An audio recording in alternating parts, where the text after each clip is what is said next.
এই হচ্ছে AGT live 24/7। ये है AGT live 24/7। This is AGT Live 24/7। সংস্কার করতে হবে, যত গুন্ডা বাহিনী যায় অফিসের হল ধরে তাদেরকে ডেকে যেত পারে অত অত্যাচার। 70 টাকা মজুরি ঠিক করে হয়েছিল। আপনাদের সালটা মনে আছে, বামফ্রন্ট সরকার তখন ক্ষমতায় ছিলেন 2017 সাল। 1 ডিসেম্বর থেকে 176 টাকা মজুরি নির্ধারিত হয়েছিল। মালিকরা এটা মানলেন না, কার্যকরী করলেন না। আদালতে গেলেন, আদালতে দীর্ঘদিন শুনানির পর উচ্চ আদালত মানে হাইকোর্ট পরিষ্কার ভাবে বলে দিয়েছেন শ্রমিকদের যে মজুরি, এই মজুরি দিয়ে দিতে হবে। এদেরকে ঠকানো যাবে না, এই মজুরি তাদেরকে দিতে হবে। উচ্চ আদালতের রায় কার্যকরী করলেন না। গত বছর প্রচন্ড লড়াইয়ের পর কিছু কিছু বাগানে সেটা কার্যকরী হলেন, সকল বাগানে সমানভাবে এখনো কার্যকরী হয়নি। প্রশ্ন হল 2017 সালে যখন ডিসেম্বর মাসে মজুরিটা নির্ধারিত হয় তখন মূল্য সূচকটা কখন ছিল? সেই মূল্য সূচক ছিল অনেক আগে, ডিসেম্বর 2016। তবে এর পরের যে পিরিয়ডটা মজুরি বাড়লো, মূল্য সূচক অনুযায়ী তার মজুরি বাড়ার কথা, সেই মজুরি তো বাড়েনি। এবং সিআইটিউর যৌথ আহ্বানে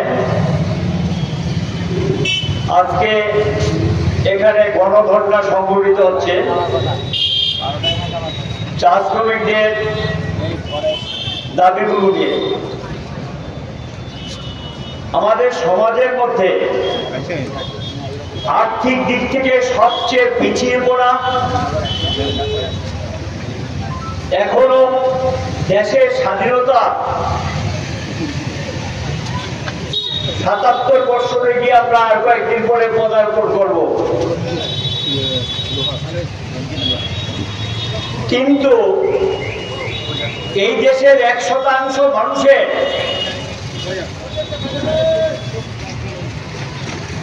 বিভিন্ন দিক থেকে তাদের বিরাট পরিবর্তন ঘটেছে। তাদের লুটের পাহাড়, টাকার পাহাড় জমিয়েছে।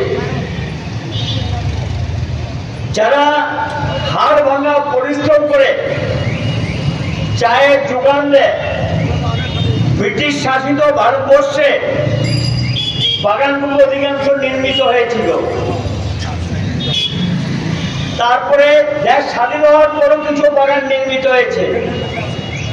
ভারতের চা শিল্প একটা অন্যতম শিল্প, যেখানে লক্ষ লক্ষ শ্রমিকরা ট্রেডিশনালি তাদের বাগানগুলিতে কাজ করে এবং পরিশ্রম করে,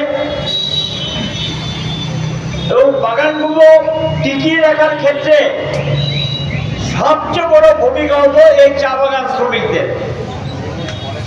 একটা সময় ছিল যাদের পড়াশোনার সুযোগ ছিল না, কিচ্ছু ছিল না, শুধু বাগানি কাজ করতেন এবং আপেটা খেয়ে তাদের ঘুমিয়ে থাকত। বিশেষ করে পশ্চিম বাংলা এবং ত্রিপুরাতে বামফ্রন্ট সরকার ক্ষমতা আসার পর চা শ্রমিক আন্দোলনের একটা নতুন অধ্যায় সূচিত হয়। লড়াই সংগ্রামের মধ্য দিয়ে তারা কতগুলি অধিকার আদায় করে নেন। বাগানে যেমন খুশি তেমন ছাঁটাই করা যাবে না। বাগান শ্রমিকদের থাকার দায়িত্ব, বাসস্থানের দায়িত্ব আইন অনুযায়ী মালিককে বা সরকারকে বহন করতে হবে। তাদের শৌচালয় সরকারকে দায়িত্ব নিতে হবে। ছেলে মেয়েদের প্রাথমিক পড়াশোনা করার জন্য, আমি বলছি না কলেজ স্তর, প্রাথমিক স্তরে পড়াশোনার জন্য একটা ব্যবস্থা থাকতে হবে। আইনে আছে বাগানে চিকিৎসার জন্য ডিসপেন্সারি থাকবে, একজন ডাক্তার বা আগে যে এলএমএড যারা ছিলেন এই জাতীয় একজন চিকিৎসক থাকবে। এগুলি আইনের বিধানের মধ্যে পরিষ্কারভাবে বলে দেওয়া হয়েছে। কিন্তু আমরা লক্ষ্য করলাম তারা সেই কথায় থাকলেন না, এর থেকে তারা সরে গেলেন। লক্ষ্য করা যাচ্ছে বাগান শ্রমিকরা ভারতবর্ষের মধ্যে সবচেয়ে কম মজুরিতে কাজ করে। আপনারা জানেন আমাদের রাজ্যে তারা মাত্র 176 টাকা মজুরি পায়। আমি জানি না এই টাকা কেন্দ্রের ভর্তিতে সংসার চলে কিনা। আর তারা সকাল থেকে রাত্র পর্যন্ত যে পরিশ্রম করেন সেই পরিশ্রম তারা করে কিনা দেশের মানুষ বলতে পারবে, আর তারা বলতে পারবে, আমরা সকলেই জানি।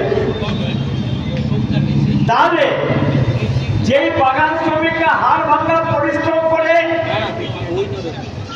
চা পাতি যোগান দেয়, যে চা খেয়ে আমরা অনেকে ক্লান্তি দূর করি বা উজ্জীবিত করি, সেই বাগান শ্রমিকদের ঘরে খাওয়া জুটে না। তাদের রেশন দেওয়ার কথা সাবসিডিতে, এটাও অনিয়মিত। সকল বাগানে নিয়মিত সাবসিডি রেশন যেটা দেওয়ার কথা সেই সাবসিডি রেশন দেওয়া হয় না, এটা অনিয়মিত। মজুরি মূল্যসূচকের ভিত্তিতে নির্ধারিত হয় প্রতি 6 মাস পর পর। এই রাজ্যের বামফ্রন্ট সরকার টাইম করে গিয়েছিল বিধানসভায়, এবং পরবর্তী সময়ে এটা রোলস আকারে একটা বেরোয় ক্যাবিনেট থেকে ডিসিশন নিয়ে 6 মাস পর পর মূল্যসূচক অনুযায়ী শ্রমিকদের মজুরি বৃদ্ধি